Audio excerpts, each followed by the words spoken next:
Aujourd'hui, Julien Duboué nous fait un risotto sans riz.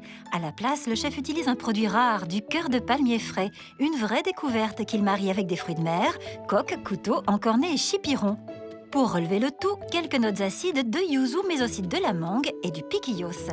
Attention, les candidates devront être très attentives pendant la démonstration du chef. Elles ne pourront compter que sur leurs notes lors de l'épreuve, car elles ne possèdent pas la recette. On va commencer par tailler le cœur de palmier en brunoise, tout petit, en forme de grain de riz. C'est dingue, c'est complètement dingue. Et attends, c'est vachement intéressant. Attends, je peux toucher la bête là ou pas? Ouais. Parce qu'un cœur de palmier frais, t'en trouves jamais en Europe. Oui, c'est compliqué à trouver. Vous avez vu les filles On dirait un ossobuco là. Ouais, Vous pouvez toucher, regardez, toucher. On dirait un os. On dirait un os, ouais. Oui. Et c'est vrai que moi au Brésil, j'en ai déjà goûté, cuit à la vapeur ou même coupé frais, à l'île Maurice, dans les îles, dans les Caraïbes. C'est vrai que dès qu'on en parle, les gens pensent à la boîte. Donc Ouais. là, on me dit, enfin voilà, il faut vraiment raconter que c'est un cœur de palmier frais. Et vous allez voir, en texture, ça n'a rien à voir. C'est hyper croquant. Même là, sur une cuisson de 10-15 minutes, on a quelque chose encore de très craquant, très soyeux. C'est très agréable en bouche. Donc là, on va tailler ça en brunoise, très finement. Donc ça, je vais vous en faire pour tout à l'heure parce que c'est une partie qui est quand même assez longue. Le taillage en brunoise, c'est quand même assez minutieux, donc c'est vrai que quand on n'a pas la dextérité d'un chef, ça peut vite ressembler à n'importe quoi. Donc là, je crois que Sarah et moi, on est très contentes à ce moment-là de se passer de cette étape-là, en fait. Oui, là j'ai eu un gros soulagement et j'ai barré directement ma première étape. On va faire un tout petit, vraiment de la taille d'un grain de riz. Donc le but, c'est de le faire en risotto. Cette séquence, découverte du cœur de palmier, nous a permis de voir la version fraîche de ce produit, rarement utilisé sous nos latitudes. Et si le chef fait aux candidates le petit cadeau de le détailler pour elles en fine brunoise, c'est que la recette du risotto qu'il leur a concocté n'est pas sans difficulté. Alors, on va commencer à lancer le riz. Hop, on va prendre. Donc là, on a un petit peu classique, du beurre, un petit peu d'échalote, de l'ail. Donc ça, on va s'en tailler un tout petit peu en brunoise également pour mélanger avec l'échalote. Donc là, vous le faites en petite brunoise. Un quart de goût, ça va suffire. Hop, voilà, tout fin. Voilà, vous mettez ça, ça suffit largement. Dessus les échalotes. Et on va commencer la cuisson. Donc on a ça, il va nous falloir le jus de moule pour mouiller dessus. Le citron, ça sera pour la fin. Donc il nous faut le vin blanc pour le risotto. Donc on va mettre la moitié du beurre. Une cuillère d'échalote avec l'ail dessus. Tout commence donc de manière très classique pour ce risotto avec l'échalote et l'ail qui dort dans le beurre. Il faut maintenant s'occuper des fruits de mer et tout d'abord des coques. Donc les coques, on va les mettre avec un tout petit peu de vin blanc. Donc vraiment une petite cuillère à soupe, on va mettre à chauffer. On met les coques dedans. Et ça, on va les ouvrir, mais très rapidement. Pour les garder crus, on va mettre à couvert, mais vraiment 1 minute. Donc ça va juste les ouvrir un tout petit peu. Les couteaux, donc ça, on va ouvrir. Bon, ils sont déjà un petit peu ouverts. On récupère que la langue ici. Donc on va en prendre 2, ça suffit. D'accord? Hop. Voilà, vous taillez ici. On récupère juste le haut du couteau, le blanc, d'accord? Pour les chipirons, c'est pareil, on va prendre que le blanc. Donc là, on enlève toute la peau, les ailerons, l'intérieur, d'accord? Donc on coupe ça en 2.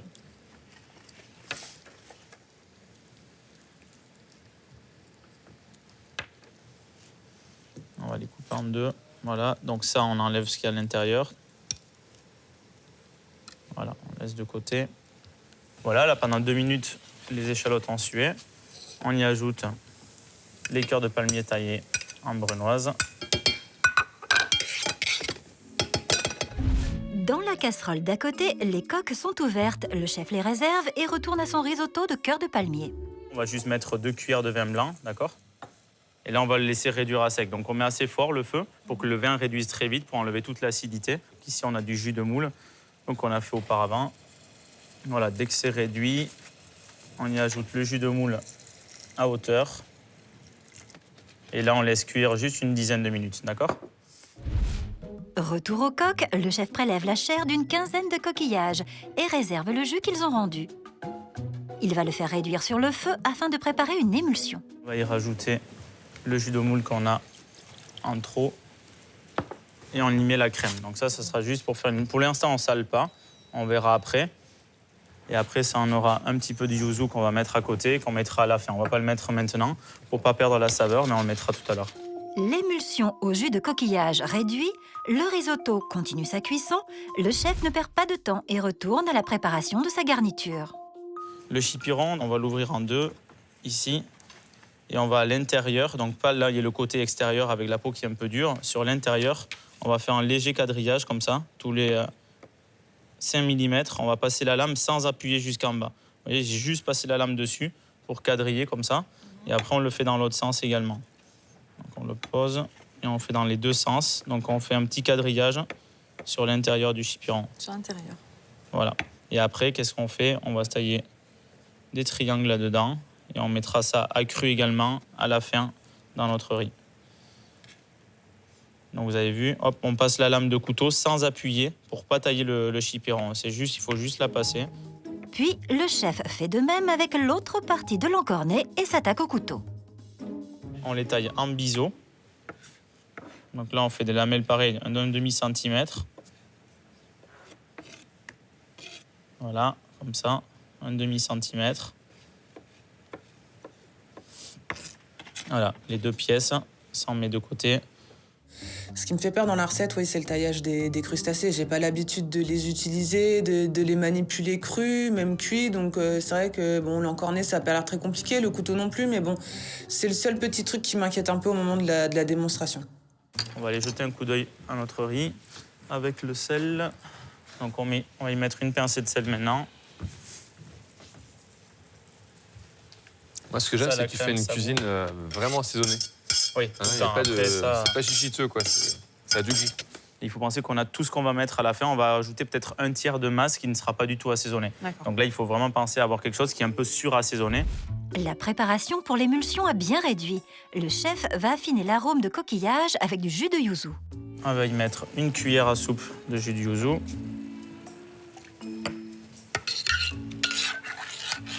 Donc ça sera juste pour une émulsion.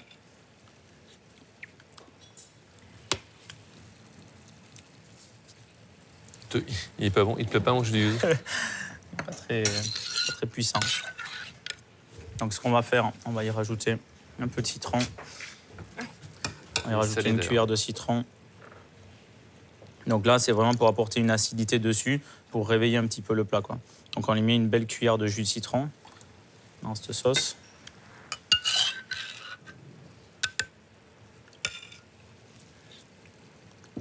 Voilà. Quelque chose de très acide. Vous allez goûter. Il faut vraiment quelque chose de très acide. Il faut vraiment que ça soit assez puissant.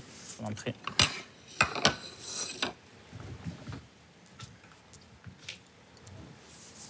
J'avais jamais goûté le yuzu. Ça relève un petit peu plus que le citron basique.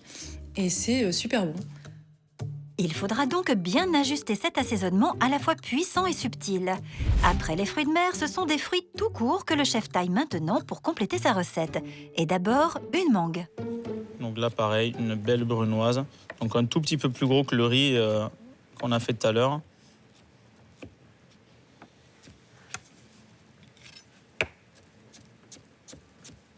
Donc on laisse tout bien empiler. Après, vous pouvez faire une tranche par une tranche si vous voulez, hein. Moi, je gagne un petit peu de temps. Et on va mettre tous nos éléments qu'on mettra vraiment à la fin. Donc ça pour apporter de la couleur. Donc j'ai mis un petit peu de piquillos parce que ça, c'est ma région. C'est la marque. Oui, voilà, la moitié d'un piquillos. Hop, en brunoise. Donc ça, il ne faut pas en mettre de trop. Voilà, on ne va pas partir sur... Il ne faut pas qu'on parte sur un plat du Pays Basque non plus à part entière. C'est un plat créole. C'est juste une petite touche. Hop, on va ciseler un petit peu de coriandre. Voilà, vous les mettez l'une sur l'autre et avec les minceurs, vous passez. Donc bien en ciselant, surtout pas en écrasant, surtout pas en appuyant. Il faut bien tirer le couteau vers vous. Comme ça, on va avoir une herbe fraîche bien ciselée et pas écrasée.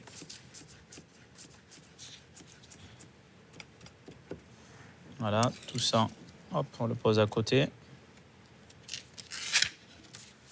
On a un petit peu de temps. Si vous avez un petit peu de temps, hop, ce que vous faites, vous récupérez ici. Donc ça, c'est vraiment pour perfectionner la chose. On verra. Hop, vous enlevez, vous récupérez que la langue de la coque.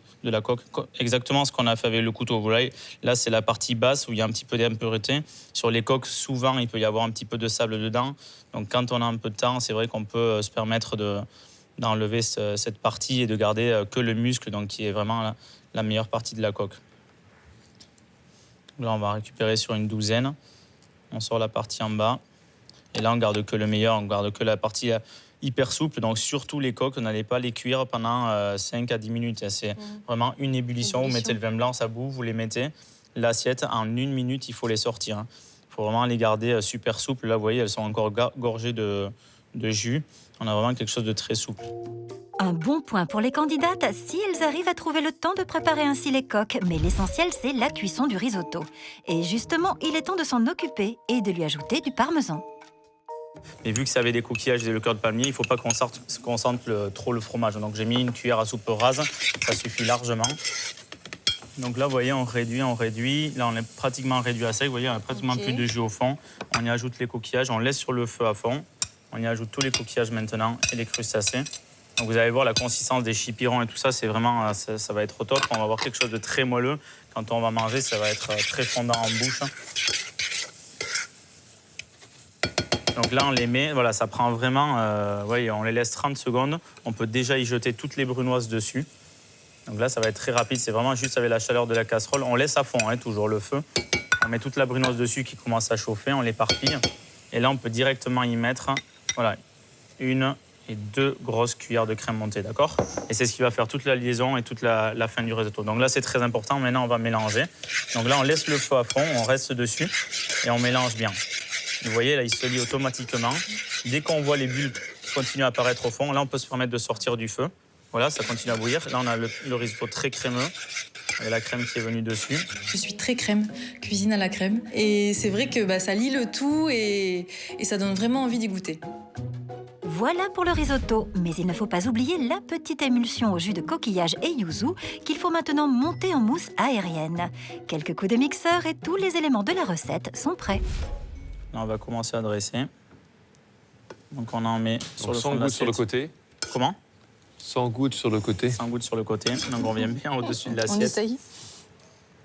Et on prend bien tous les coquillages. Et il faut bien prendre avec la crème, voilà, justement, qui va venir sur le côté. Magnifique ce risotto. Voilà. Donc là, on apporte ça. On va prendre un petit peu. Là, on a notre mousse. Donc, on l'a fait mousser juste avant de dresser. Comme ça, elle a eu le temps un petit peu de se raffermir sur le dessus. On en met juste une pointe dessus. Donc, ça, c'est pour apporter un côté un peu acide. Voilà, on en met juste dessus. On va y planter. Ça, c'est des pousses de coriandre. Donc, on va en mettre 3 ou 4 dessus. En décor pour rappeler ce qu'on a mis dedans. Une belle pincée de piment d'Espelette. Donc, ça, on en met un trait sur le côté.